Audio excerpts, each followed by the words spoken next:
I can tell you right now, you guys have a couple great city stewards. They take care, they care deeply for this community. They've been very engaged and involved in this process. They've been a great partner throughout. Tonight's purpose is a town hall forum where the police chief candidates are going to be given the opportunity, first of all, to introduce themselves, but also go through some questions that we've gotten from the community, and then also, if you will, really work on what Minot is looking for in chief of police, around issues of community engagement, development of the police department even further, how their leadership is appropriate or isn't fit for Minot. Your chief of police all comes down to fit. It has to be the right person. I tell people, I don't recruit police chiefs, I recruit Minot's police chief. So you have to, you know, appreciate it. We want to hear how they fit. What they're going to do is they're going to introduce themselves, and then we'll go right into question.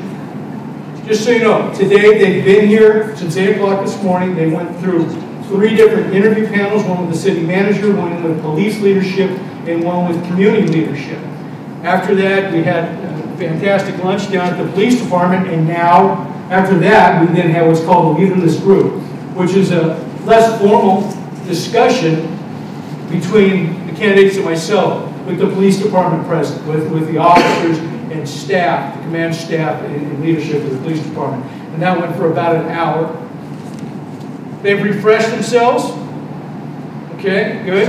And they're ready to go, but I appreciate that. During this part, we're not going to seek out questions in the audience. This is for them to share the stuff. We want to try and pack in as much as we can. But at the end of this, there's going to be more time for socializing. If there's something that they have talked about, please don't be afraid to approach them. They're more than happy to expound or share any of their other thoughts. Okay? So, let's start on this end. If Chief Oregon, if you could go. Good evening, everybody. Thanks for coming. My name is Ed Oregon. I'm currently the Chief of Police of the village of Lake Hallie, Wisconsin, western Wisconsin. I'm almost a 35-year veteran of law enforcement. I grew up in New York. You can tell the accent properly. I went to Old Dominion University in Norfolk, Virginia. Bachelor's of Science, Criminal Justice. I joined the Chesterfield County Police Department, which is south of Richmond, in 1990. It was about 350 officers back then. I did uniform patrol, street crimes, and I was a detective. I left there in '98, and I was hired by the Drug Enforcement Administration. I did special agent. My special agent time was in New York City, Des Moines, Iowa, Norfolk, Virginia, and Richmond, Virginia. 2013, I was promoted to a group supervisor in Detroit, Michigan, where I ran a task force group of 15 local, state, and federal agents. In Detroit, did that for 5 years. I was promoted in 2018 to the resident agent in charge of Buffalo, New York. Oversaw 65 individuals, 4 groups, 3 enforcement groups, 1 diversion group, where the group regulates doctors and pharmacists in pharmaceuticals around the country. I retired from there in June 30th, 2021. I was hired as chief of police. I always liked local law enforcement, and to get back, I was hired as chief of police in Lake Hallie, Wisconsin in July of 2021. 12 sworn, 2 sergeants, corporal, detective, K-9, and 12 patrol officers. I've got wide range experience. I think I bring a unique experience to the village, to the city of Minot, with local and federal and chief police time. As with my DEA background, I've got wide experience in substance abuse, both on the enforcement and the treatment side. I deal with a lot of homelessness, work with Coalition, mental health. I installed officer wellness in the police department, mandatory visits for any critical incidents. And I think I would bring a very unique style to here. My leadership philosophy is I'm people-centered. Take care of the people that work for me. I've done it since 2013 when I was in Detroit. They're the most important people. Make sure that they're well taken care of. My job is to give them the resources and the support to do the job efficiently and safely. And I would be honored to be your next chief of police. Thanks. Chief Plessis? Yeah. Thank you, Dale Plessis. I'm a 23-year veteran of the Minot Police Department, and I'll get into my background in a little bit, but I want to say I came to Minot in 1994. I came here to go to Minot State University. I knew it had a great criminal justice program. As a matter of fact, one of my first instructors is in the audience here today, Dr. Rabe. I graduated in 1998 from that program, continued on into the graduate program afterwards, and I was looking for a career in law enforcement. That was my goal. So I found a job at the North Dakota State Penitentiary, quickly determined that I wanted to be in law enforcement, not in rehabilitation. So I sought out and found a job at the Grand Forks Police Department. I came to Minot in 2001 from Grand Forks and started my career here at the Minot Police Department. Throughout my career, my experience, I served on every shift and every division within the department, starting with the patrol division. I moved up into the records as the records sergeant, which is administration division. I ran that for a number of years, for at least 3 years. I worked in the crime prevention unit, also administration division, for a year. I moved to back to patrol, was promoted to lieutenant, and I supervised the afternoon shift and the day shift for a number of years before being promoted to captain of investigations, which is where I was appointed or stayed for the last 5 years until I was selected to be the interim chief, and I've served in that role for 7, close to 8 months now. I guess in terms of education, I'm a graduate of Minot State. I went on to the FBI Academy, National Academy, which is a command school in Quantico, Virginia.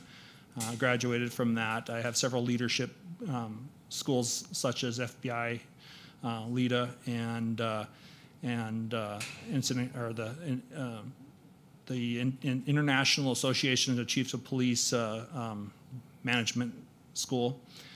So I've been through various different advanced trainings in law enforcement.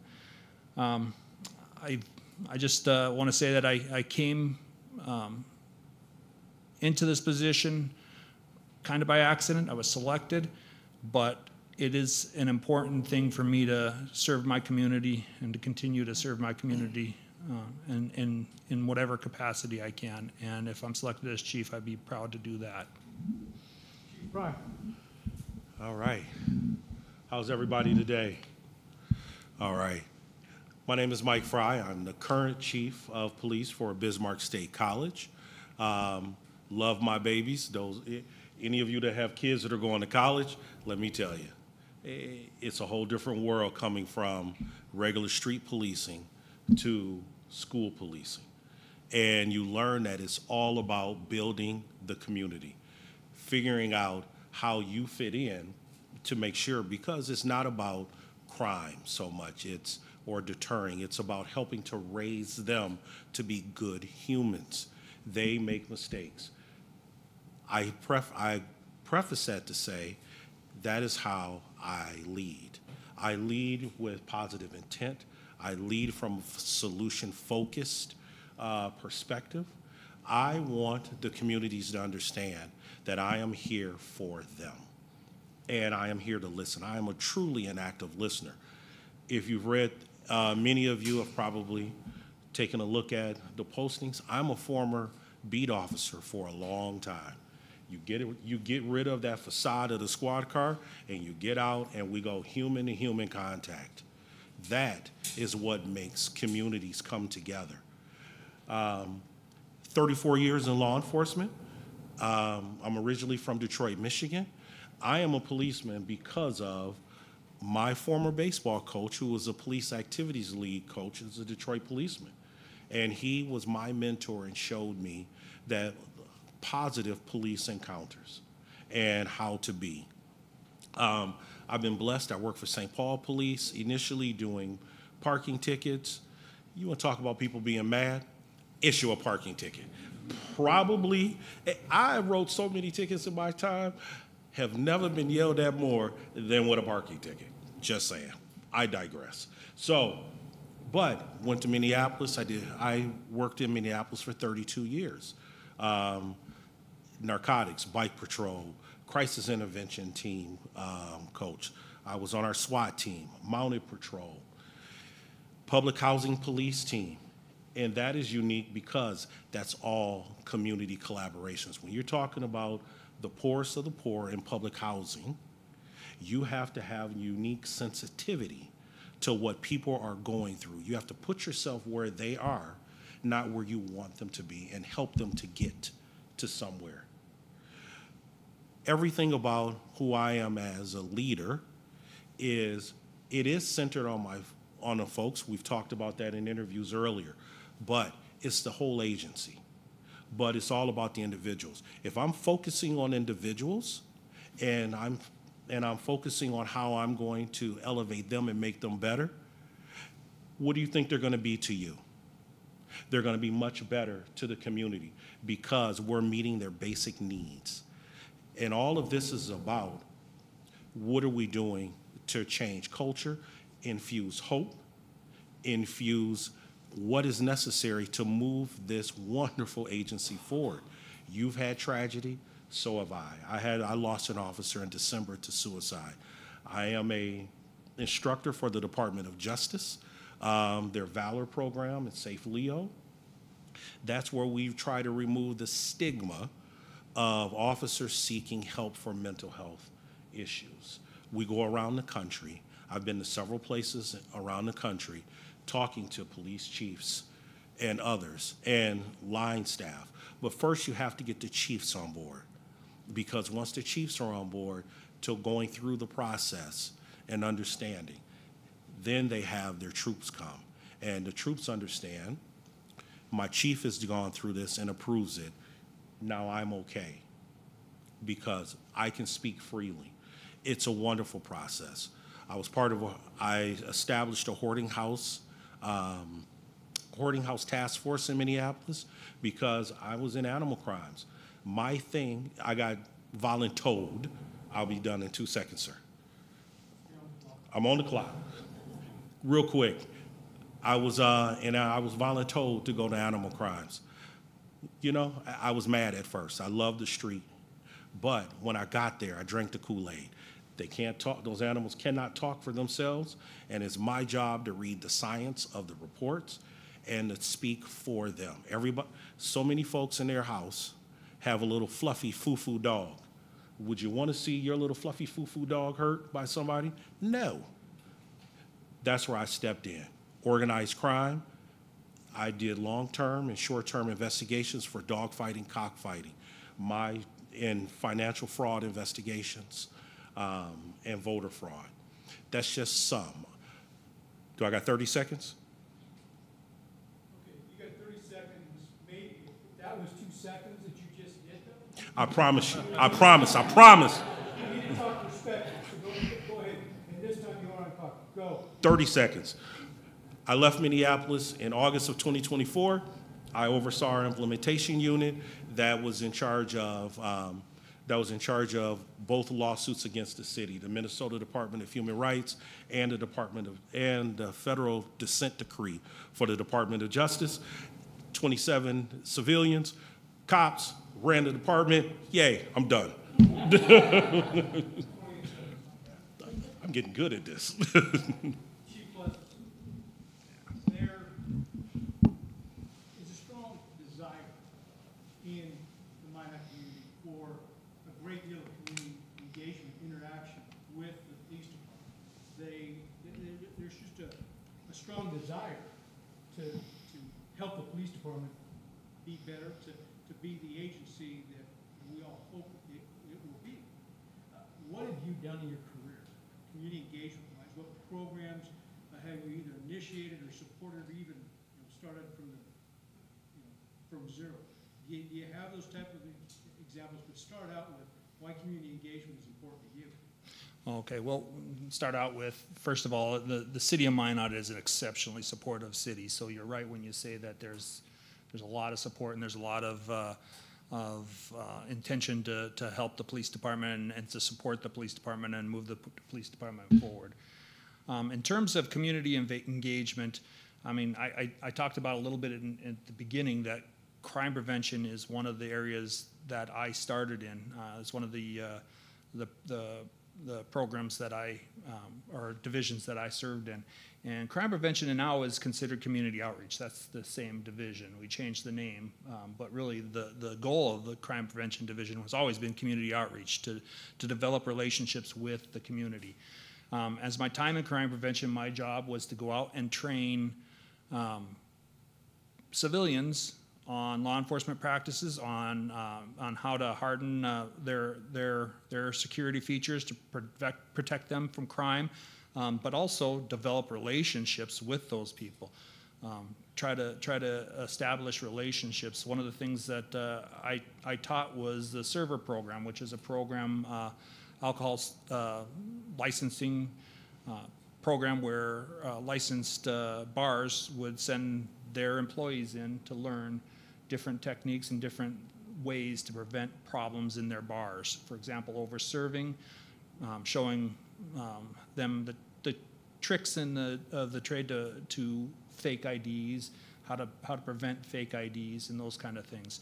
In terms of what we're doing now, so I was the person tasked with writing the public safety PIO position's job description. So it was, we pushed for a public safety PIO who would help us to get our message out to the community. I wrote that job description from scratch. And what was important to me is it wasn't just public information. It wasn't just informing the public. So if you read that job description, you'll see that it's also community outreach. It's establishing relationships with community members, because that is important to me. That's one of the foundations to what we do. I've said this before, but as a police officer, as a police department, we serve the community. We're a tool of the community. Our only existence is at the will of the community. And so for us to do a job, it has to be at the benefit and making the lives of our citizens better. If it's not moving the lives of our citizens for example, you can have a city that is completely safe. The law enforcement agency is on top of every crime, will arrest anybody who commits a crime, but it really does not matter unless people feel safe in that community. And community outreach, public interaction, that's how you get there. You make people feel safe, perception that they're safe. That's how you get a community that their lifestyle is improved by the police department. So. Can you take it this way? Community engagement, first of all, what does it mean to you? And then can you give us an example of a program that you started, developed, worked with? Yes. He's putting me on the clock again. But community engagement to me really is community support. I am an extension of the community I serve. I am here at your will. We are servant leaders, and I believe in servanthood, and I will infuse that to my officers from command staff on down. Everyone will be, as we want to say, kind humans, and we won't tolerate rudeness. The biggest thing that you will find with community engagement is people are frustrated. They want active listeners. They want somebody to hear them. I want to make sure that I give you that ear and that it's just not lip service. We may not agree. I was having a conversation, loved it. I may not agree with everything, but I'm going to take a nugget. I've sat with those community groups that literally want to abolish the police. That's my role in Minneapolis, to sit with those, write the policies from that, and from the administrators that are coming. And you learn that it doesn't matter. You have to hear one another. Yes, I have started programs. Our mental health roundtable years ago, I helped to put that together. Even early on, that's extremely important. I helped to work through with our crisis intervention teams. And I also put together a program for our immigrant community when I was in our Homeland Security unit. How to effectively use 911. Do you know how many people do not know how to really use 911? What's the purpose? How? And now, transport yourself somewhere you don't speak the language, you don't understand, and everything's confusing. So that was part of my role in Homeland Security, not only to teach, see something, say something, but to also make sure that the community understood how we can benefit them, because some of those folks came from places where the police terrorized them. And part of my role was to defuse that and debunk that myth that we're there to harm. So I thought I did better.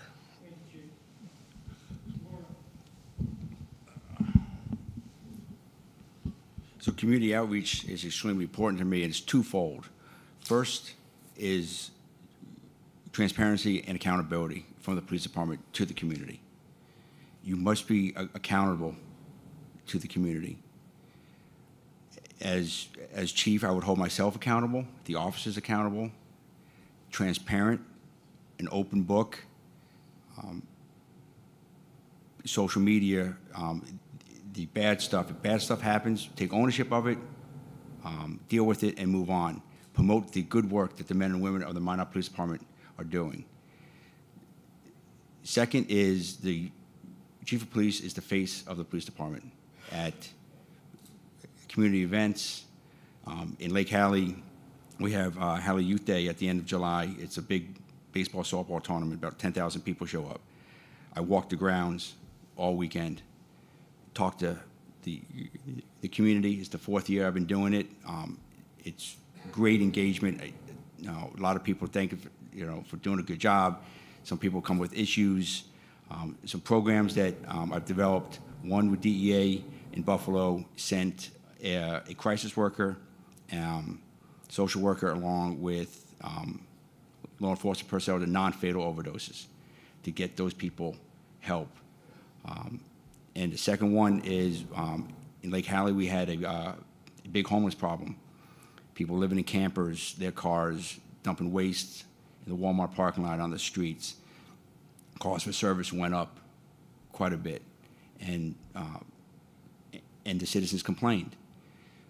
We did twofold. One, we came up with a village ordinance that you can't sleep in your car or camp. There's certainly 6 hours if you're just stopping by. Given out about 4 tickets in 2 years. So we don't use that, but it's another tool. The other half is got a great relationship with the Homeless Coalition. I meet with them once a month to try to get these individuals off the street, to get them the housing. We have it's called the Hub in the village, small housing for people homeless and getting out of prison. And I work with her on a routine basis. She gets in the squad car, rides around with an officer to try to get these people off the street. So those are the 2 programs that I've implemented for community outreach. I do the National Night Out,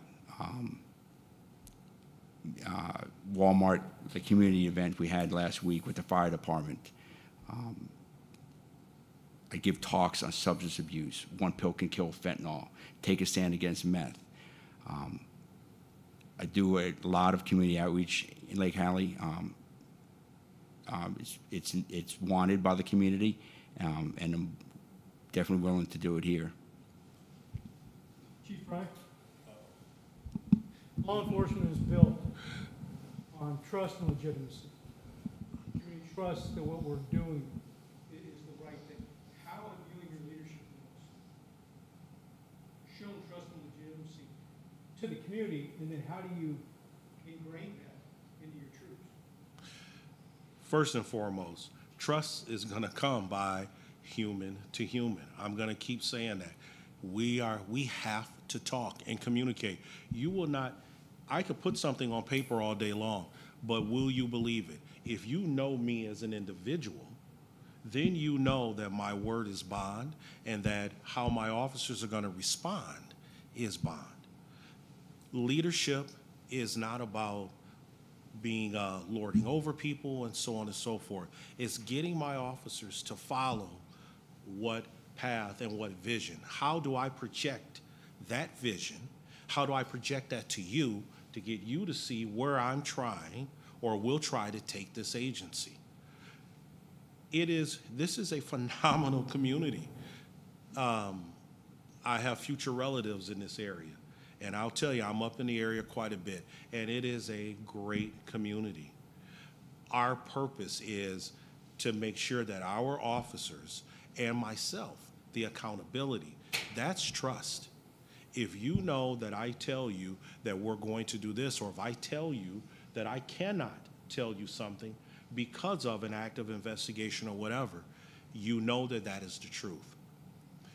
What I try to pride myself on is I'm not going to lie to you, but I might have to withhold some of the things that have to be said. That's just the reality of police work. So I'm here for you. I will be here for you. My office will be open. It's conversations, people to people, and that's what you'll see. Technology is great, love it, but it does not replace you and I sitting down. Here's that beat cop in me coming out again, having tea and crumpets, relaxing and understanding one another. My officers will also be given the time. We will figure out. Traffic enforcement, great, all those things are wonderful, but they need time to be able to get to know you, and they need time to be able for you to get to know them.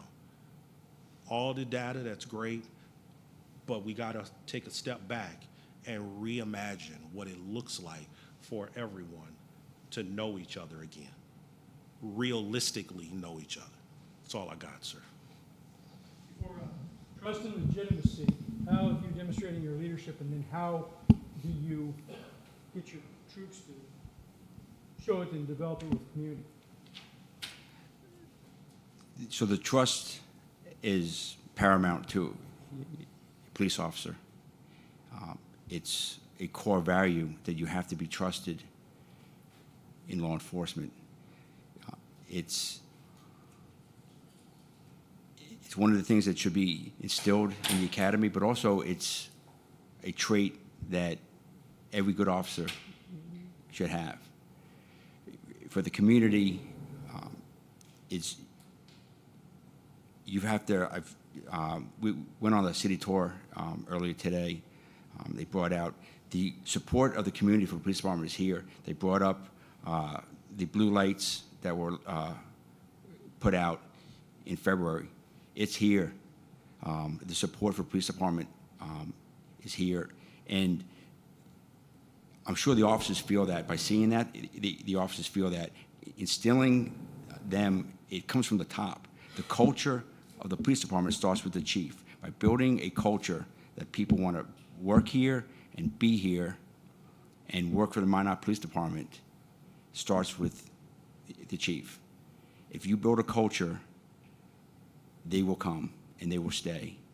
And the culture is to make sure that they have the support and the resources to do the job, the training, the opportunities. Do you want to be a detective, a patrol officer, a supervisor? You have to give those opportunities and present it. The equipment, they have numerous working groups here in Minot, is to get the officers involved in the department, in the decision-making. I don't know everything, don't claim to. I have a lot of experience over my career, but I like different ideas. I like people to tell me ideas. Sometimes dissenting ideas is good for a conversation. And to include them in the conversation is how you build trust inside the police department, is that I'm going to be there. I've done a lot of experience over my career. I've been a patrol officer, a special agent, a chief. I've done, when we were short 2022, 3 full-time officers in Lake Hallie. I did patrol shifts. I ride around. I stop cars. I'm not going to ask anybody in the police department to do anything that I've not had done in my career or am not willing to do. Chief Plessis? Yeah. So I agree with both Mike and Ed in terms of relationships. Building relationships is an important factor in building trust. I also think that establishing solid policy is also critical. And in terms of the Minot Police Department, one of the things that we did was establish Lexipol, which is a best practice policy. And that policy continuously gets updated by attorneys across the country in terms of best practices. So what we see is a policy that is always changing and ever developing. And we utilize that policy. We hold our people accountable to that policy. We established a professional standards unit, which is responsible for investigating all complaints, all citizen complaints. And we make those complaints open record, and they're all available to the public. So that's one of the most important things in transparency. The public has to be able to see what we're doing and agree that it was the appropriate action. Accountability, like I said, I mean holding our officers accountable for their actions when they do great things and when they do or miss the mark in terms of where we need to be operating, and then just a continual process of receiving feedback from community members in terms of how we're operating. I just want to say that ultimately our department, our officers, I feel, and the vast majority, they all want to do a good job. They want to do what's right. Providing them the tools, the training to do that is also critical in building trust. I mean, the more training you have, the more your abilities to actually handle a situation appropriately, the more your behaviors will show and your interactions will show that you're worth trusting. Chief Organ, I'll start with you this time. Chief, how important is your leadership role as a chief in the health and wellness of your officers? How do you emphasize to the officers how taking care of themselves is critically important to the agency, to the community, and to the profession? So like I've stated before, the well-being of the officers and the sworn and non-sworn staff of the police department is paramount. They have to take care of themselves so they can take care of the community needs. Like I said, I installed mandatory wellness visits once a year with every officer, and then mandatory visits with critical incidents. I haven't, like Chief Plessis and Chief Fry, I've not experienced an officer suicide, so I can't speak to that, but I try to prevent that. I encourage the officers, take days off, take a vacation, do something other than this job. This job will consume you if you let it. Make sure you take care of your family. I know all the officers, significant other, family, kids. And I do a wellness visit every year, and at first, Wisconsin's a union state, and they were a little pushback with the union with a time off like this, but we worked through that, and the officers enjoy it. They go there for an hour. If they're off duty, they get paid an hour overtime. If they're on duty, they can do it on duty. But everything starts with the chief. The chief has to believe in everything that he or she puts down, and it's what I believe in, is to make sure that the officers of this police department are well taken care of. Chief Plessis. Thank you. Yeah, so I agree. Wellness is the most critical thing we can do for our police officers. And at the Minot Police Department, we've taken that serious. We've had some serious incidents and some suicides in the past. And after our first suicide, we started a wellness program based on the Dallas Police Department's wellness program, which institutes officers as peer support team. That peer support team is trained officers who their responsibility is to check in with their peers. They know when their peers are suffering. They know when there's been a major call, a critical call, and that's the first step, is for them to check in and be there. There's confidentiality in that. That information that they receive from them doesn't go any further than them, and that's important because you have to trust who you're talking to. That's the first step, but it's a multifaceted wellness program. It's not just peer support. We've also established required check-ins, like Ed was saying. We have 2 required check-ins per year. Every 6 months, our officers are doing a check-in. The intention behind that is to give our officers the ability to seek assistance if they need it. It's not a fit for duty check. It's not to determine whether they're capable of going to work. It's to give them the opportunity to reach out if they need it. And by making it mandatory, we're taking the stigma away from it. And that's one of the things that you see in law enforcement. There's too much of a stigma on mental health, an unwillingness to seek help because of that stigma. And if we can remove that stigma by changing culture, by making mandatory check,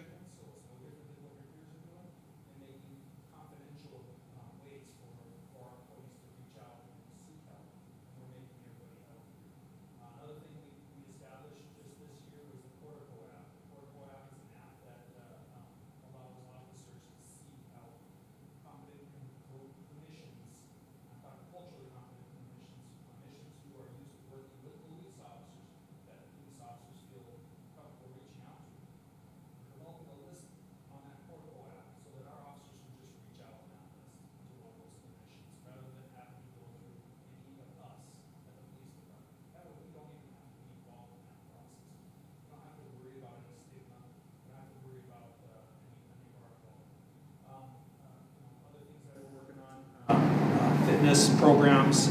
Like I said, it has to be multifaceted. Our wellness program cannot just be one thing. It has to be multifaceted. So we're working on a wellness program where fitness is a key component. We're working with the space needs group to develop a space where we can put a gym that's large enough for our officers to get the workouts that they need, to stay in physical fitness that they need to be in. I've had conversations with some of the PhDs at Minot State in the psychology program, and we're looking into ways to develop a program where we can have a space, a soft space available where officers can actually go. And there's been some research that has determined that after a critical incident, if they play certain games like Tetris, just having that game available to them to unwind will provide them huge benefits even into the future. If that's something that works, then it's a no-brainer. We should do it. We should have that space available. And that decompression area makes sense in any respect. But that's just, I mean, we've already put that in place in our dispatch unit, and it's been proven to be a good place for people to decompress after a major call. So our officers have deserve that too. We've established a place in the police department where they can do that now.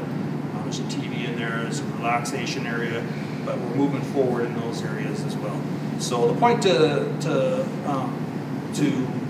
wellness program is that it's a program. It's continuously moving forward. It's never finished. We've got to continuously develop on it, and that's what we're trying to do. Chief Fry.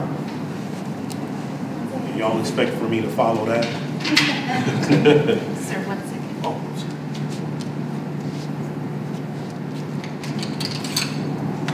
like I'm not nervous enough already. Drink water.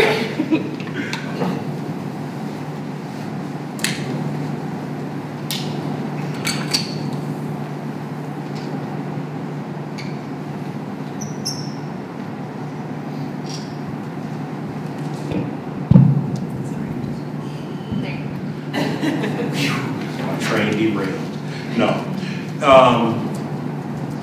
Obviously, and I spoke earlier quite a bit about how mental health is such an important factor in my leadership and will be in any tenure where I'm at. My current officers at Bismarck State College, they understand that. They can go on duty. I believe that any leader who emphasizes something, whether it's physical fitness, health, let's get them those gym memberships if we don't have a facility, if it's feasible. Let's take care of them. Let's get them to where they can go on duty. We'll cover your shift. Go to your mental health appointment. It's important. Chief Bless has talked about, he had so many great ideas that are taking place in Minot. I don't know about you, but that made me feel even better about this place. For the simple fact that they're already in the process of the turn. I've seen what it looks like when 500 people exit out the door, and I want to be one of them. But peers stop me from doing it. Fellow officers who are positive role models who are going, don't you dare. That is the easy way out.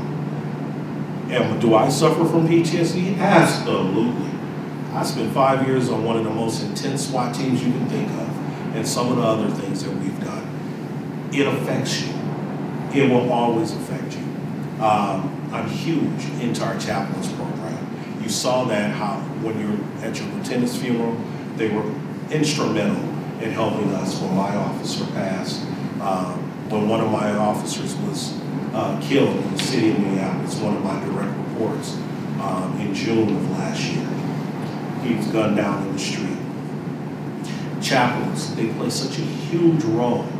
I told the story earlier.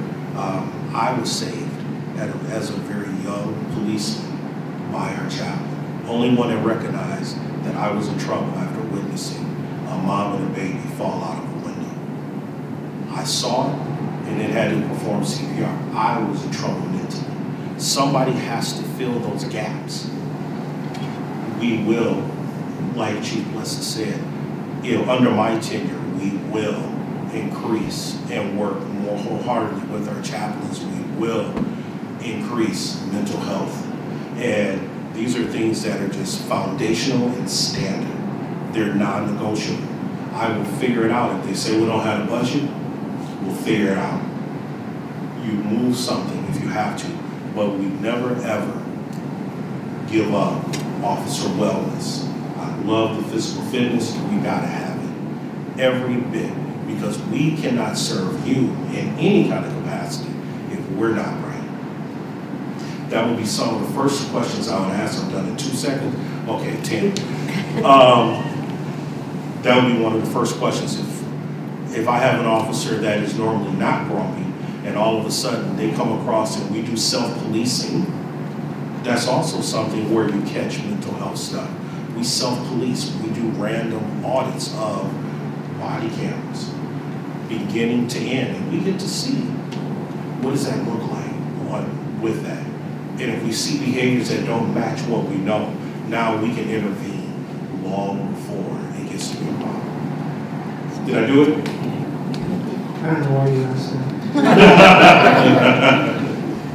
Chief Blesses, we talk continually in law enforcement circles about the need for recruiting and also retaining police officers.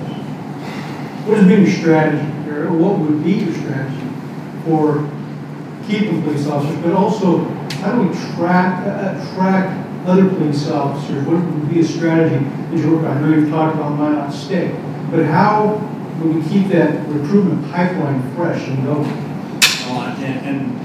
The Minot State partnership has obviously been a critical one for us in establishing a pipeline of officers, and I cannot overstate that enough how important that is to us, developing that relationship for both Minot State and for us, so that we have great trained officers coming. But it's only one facet of our recruitment plan. And as I've said to my officers, the best recruiters are my officers. They're the ones who do the best recruitment. And so, to that respect, we developed a team of officers, a working group that will gain the input from every officer within the department. So this working group is made of every level of police department, every division of police department. So we have officers from investigations unit, officers from patrol, and officers from administration, from lieutenant sergeants. The intention is to have them reach out to their peers and get information on ideas. So it's not just administration coming up with recruitment ideas, but it's the department as a whole coming up with recruitment ideas. Get everybody involved in recruitment. I can tell you every single one of our officers want more police officers in the police department. So they're all on board with this process, and they've come up with some great ideas. Ideas such as going to team events, sporting team events, and making sure they get our name out to these students in school. Make sure that they know that that law enforcement is a great career, and it's a place that they can establish themselves with their education. Retention. Money will recruit somebody. I mean, when you're looking for a job, you might look at the wages you get, but to retain a person, you have to establish a culture within the department that they want to maintain that job. They have to have a feeling. The hierarchy of Maslow's hierarchy of needs, the self-actualization and the belonging. Those are the two most important needs that you have to fulfill. They have to have a feeling that, one, that they're part of a team that's doing something important, and that their contribution is an important factor in the department forward. And that's how you retain people. You make sure that they feel like they're a part of the unit. They're part of your family. It's more than just the department, it's part of your family. So I think establish a culture that surrounds a family mentality is only beneficial to us.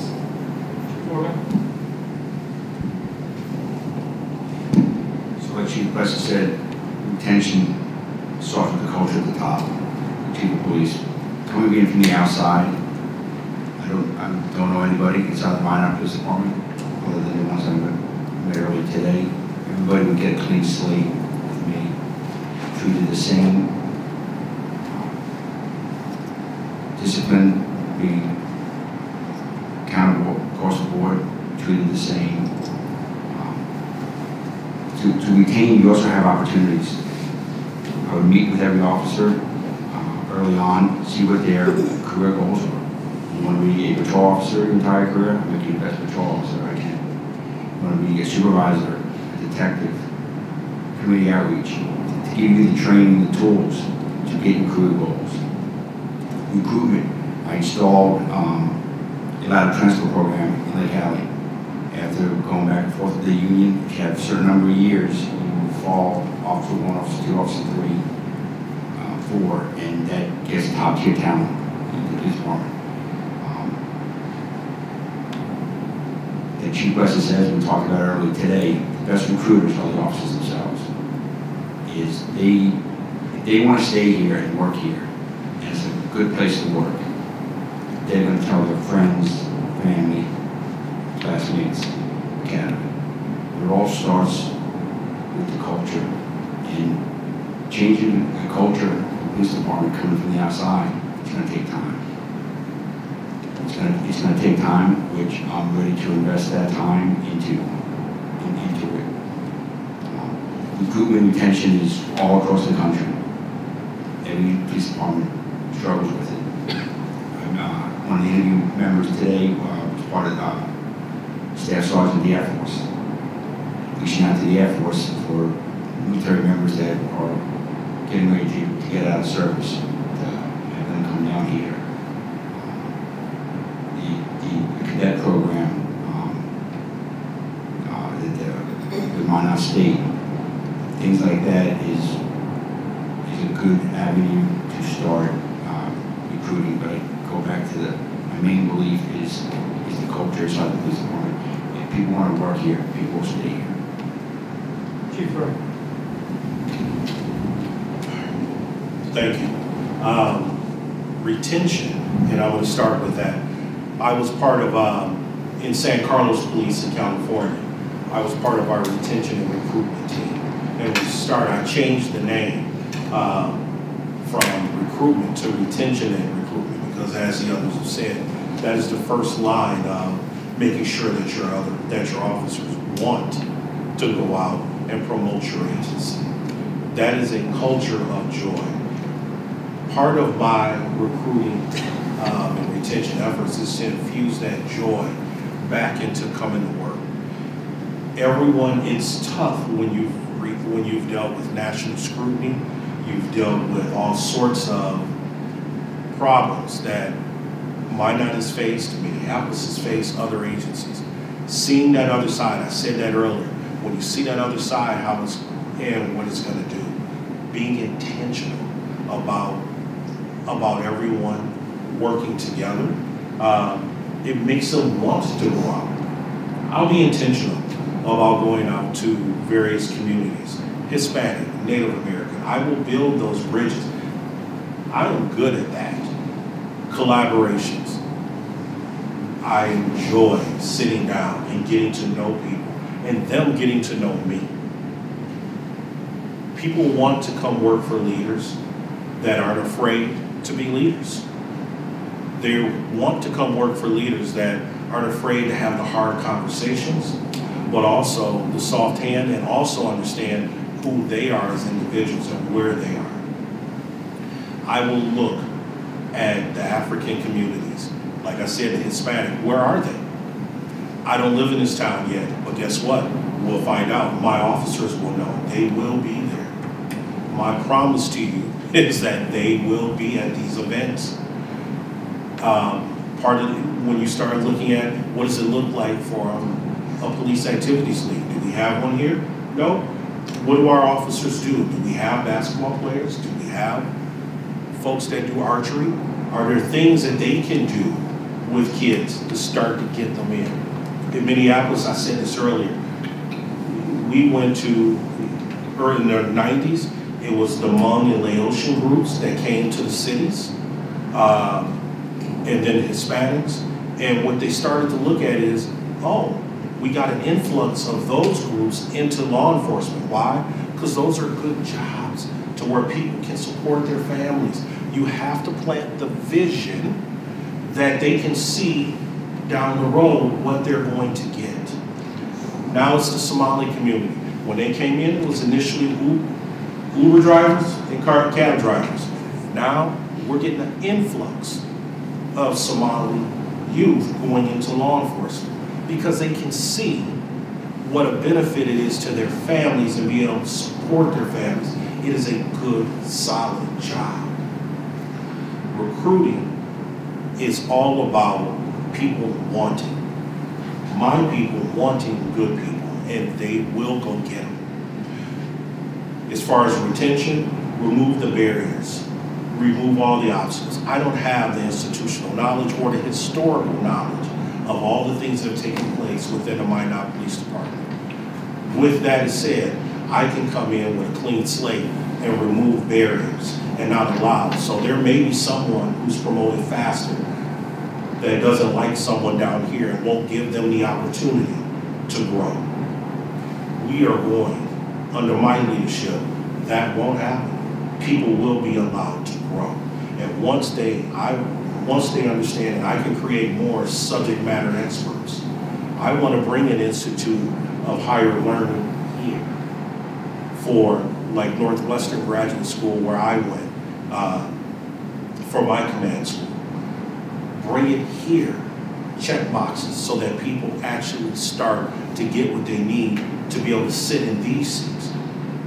Because as you know, in order to be a police chief, there's certain things and certain criteria that you have to meet. Well, if people can't see it, if you can't infuse that vision to them, they can't attain it. We're going to put hope back into this department, and we're going to heal it with hope. In respect of time, I'm giving you the opportunity now to make a closing statement, anything you'd like to wrap up with. Chief Organ, we'll start down here with you.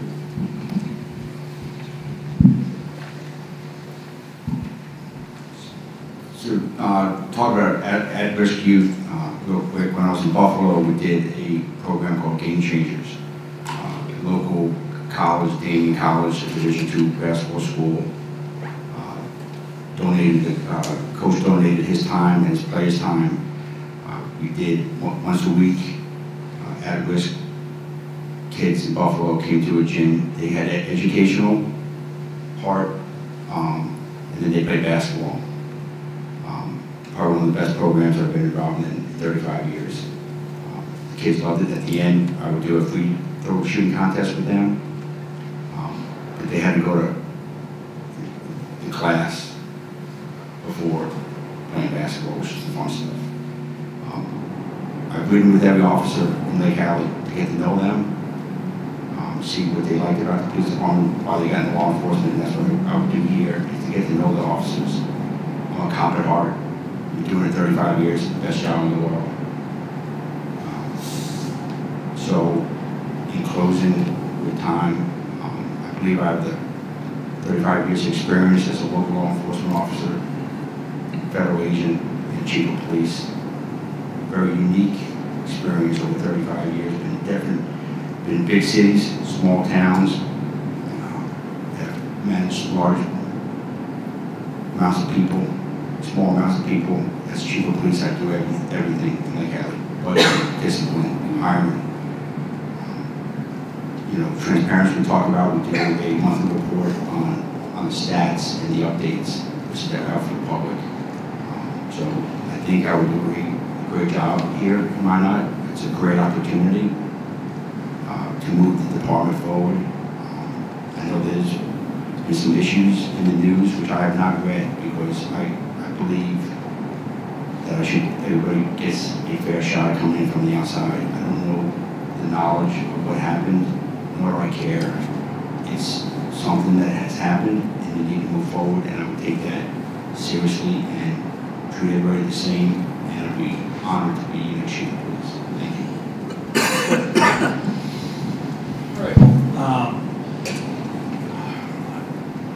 All right. So I gotta say, I've never really gave consideration to being chief of police until after I was thrown into the position. And it wasn't something that I wanted by any means, but I feel a huge responsibility to my agency, to my city, to my citizens, to do what's needed for the community and for the department. We've been hit by a lot of tragedy. We had a lot of events go on in my short tenure as interim chief of police. And I can say, after having gone through that and having seen my department come together, I can say without a shadow of a doubt that there is hope in the Minot Police Department. We are a strong agency. Our officers are moving forward every day. We are progressing. We have many of these groups that we have developed, our grassroots groups, where officers from the bottom level have input in the direction of where the police department goes from here. So I'm very proud to say that the department is moving forward. There's only so much an interim chief should be able to do. Shouldn't be making structural changes because that's up to a chief to accomplish that, right? The chief has to make the long-term decisions. And that's what I'm asking is to become the next chief so that I can get there. I can make those long-term decisions that need to be dealt with. But it is already in progress. We are moving forward. Okay. Chief Fry. I'll have to say first that Chief Plessis is absolutely correct. In his tenure, clearly he's done a good job of keeping the ship moving forward. And that should be applauded. I've told him that several times because what he's gone through is tremendously tough. I've seen it, I've done it, and just even trying to maintain, it's to be applauded. I believe that as your next chief, I will infuse that hope, that healing, and that joy back into the agency. The officers will want to come to work here. They will want to come to work for us, not just for Mike Fry. I get phone calls on a regular basis. BSC, Bismarck State College, we didn't have any officers. We're now fully staffed and to the ground. It's not because of Mike Fry. It's because of the culture that I've been allowed to build under the leadership of the college. They believed in my vision and the vision of part-time officers to make sure that there's no gaps in service if we have any. The vision of MOUs with Bismarck PD, Berkeley County, and Mandan. All these things, they make a difference relationships matter. The chiefs and I, we all get together monthly. Why? Not because we have to, because we want to. We want to be better for our communities, all of us.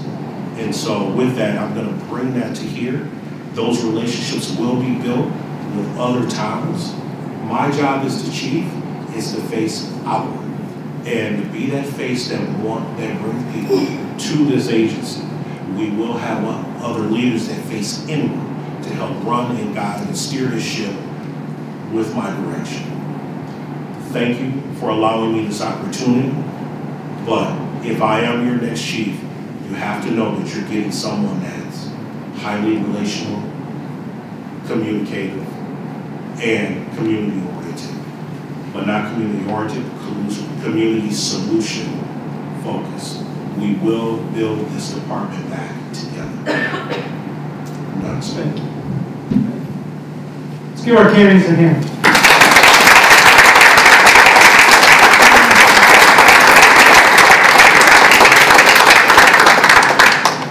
So, do we have the QR codes?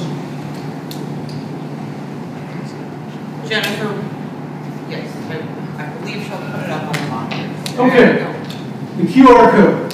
If you scan this, there's a brief survey in there to evaluate the candidates, make comments about the candidates.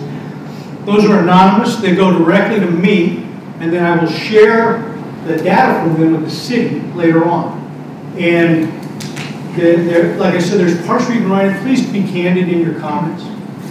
It helps us a great deal. It helps the candidates a great deal, because at some point I will be sharing the information. Again, no names or anything else, but how they were perceived and how they did in this process. I can't thank you enough for being here. What a powerful example of a community that cares about who their next police chief is going to be. That's critically important.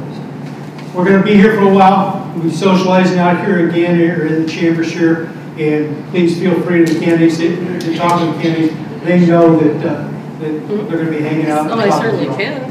Okay. Mr. Stewart, anything else? Thank you again. Appreciate you guys being here. Thank you.